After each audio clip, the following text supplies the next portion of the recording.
What do you say is one thing that you changed that had like an immediate ripple effect with your guest experience? Training. We started Yeah. having a onboarding for whenever our new hires come Mhm. on, giving them a training manual. We are getting our training videos into place. Yeah, so the TRC method, we teach a methodology. I call it the 70-20-10 methodology. 70-20-10 is basically all training programs. And let me kind of back up. So there's 4 levels of culture. All restaurants, there's divided into 4 different sections, and there's 4 levels. So there's bad restaurants, good restaurants, great restaurants, outstanding restaurants. Bad restaurants have a toxic culture. This is how most people come to know the program, toxic culture. And the toxic culture, by definition, is the team runs the restaurant their way. That means they're doing shift drinks, they're over portioning, they're taking breaks whenever they want to. Next level up is where most restaurants are at. It's called a training culture.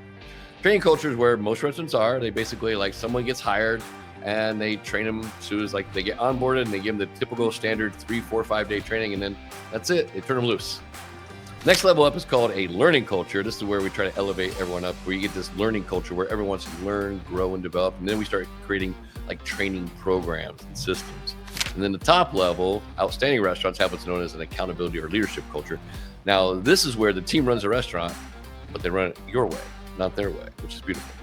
So as we bypass from training to a learning culture, we implement this training protocol called 70-20-10.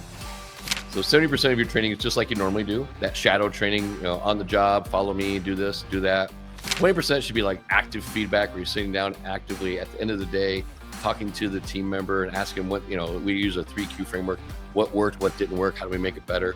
And then 10% is I push everyone to start getting online videos. Like, basically, most people today, especially younger, like the Gen Z, they love to learn by watching videos. They just look at YouTube. So they all should have a training library where people can go and watch videos over and over again until they feel comfortable. Yeah. And Megan's working on her training library.